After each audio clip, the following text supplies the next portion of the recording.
जय श्री कृष्ण। त्रय विद्या माम सोमपाह पुत्र पापा यज्ञ इष्ट्वा स्वर्गगतिम प्रार्थयन्ते ते पुण्यम आसाद्य सुरेंद्र लोकम अश्नन्ति दिव्यान दिवी देवभोगान।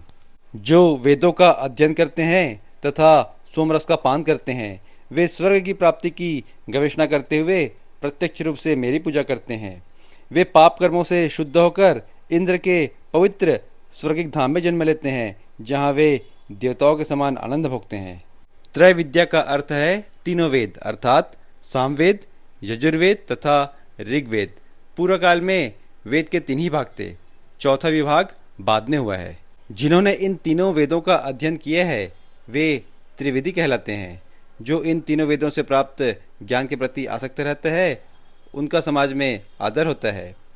दुर्भाग्यवश वेदों के ऐसे अनेक पंडित हैं जो उनके अध्ययन के चरम लक्ष्य को नहीं समझते। वेदों के अध्ययन का चरम लक्ष्य भी कृष्ण की भक्ति में लीन होना है, किंतु वे इंद्र तथा चंद्र जैसे विभिन्न देवों को आहुति प्रदान करने में रुचि लेते हैं।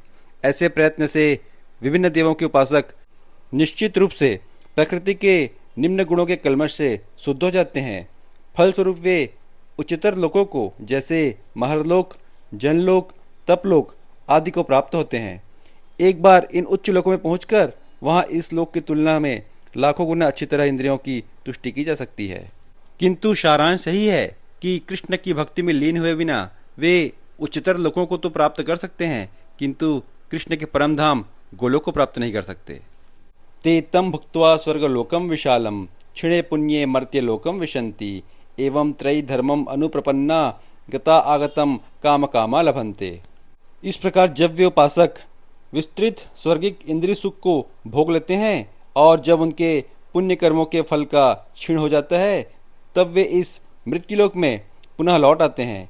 इस प्रकार जो तीनों वेदों के सिद्धांतों में दृढ़ रहकर इंद्रिय सुख की गवेषणा करते हैं, उन्हें जन्म मृत्यु का चक्र ही मिल पाता है। जो स्वर्गलोक प्राप्त करता है उसे दीर्घ जीवन तथा विषय सुख की श्रेष्ठ सुविधाएं प्राप्त होती हैं, तो भी उसे वहां सदा रहने नहीं दिया जाता। पुण्य कर्मों के फलों के क्षीण होने पर उसे पुनः पृथ्वी पर भेज दिया जाता है।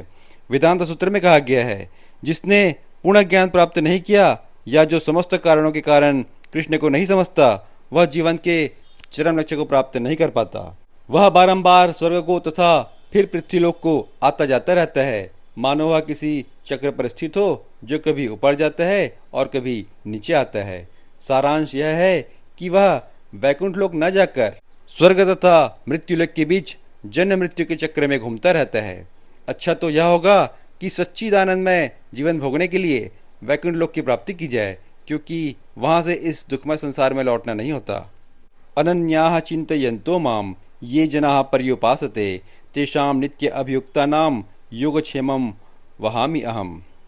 किंतु जो लोग अनन्य भाव से मेरे दिव्य स्वरूप का ध्यान करते हुए निरंतर मेरी पूजा करते हैं, उनकी जो आवश्यकताएं होती हैं उन्हें मैं पूरा करता हूँ, और जो कुछ उनके पास है उसकी रक्षा करता हूँ।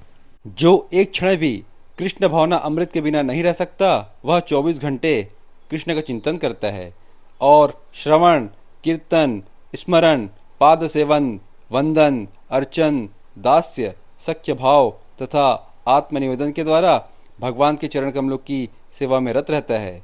ऐसे कार्य शुभ होते हैं और आध्यात्मिक शक्ति से पूर्ण होते हैं, जिससे भक्त को आत्म साक्षात्कार होता है और उसकी यही एकमात्र कामना रहती है कि वह भगवान का सानिध्य प्राप्त करे।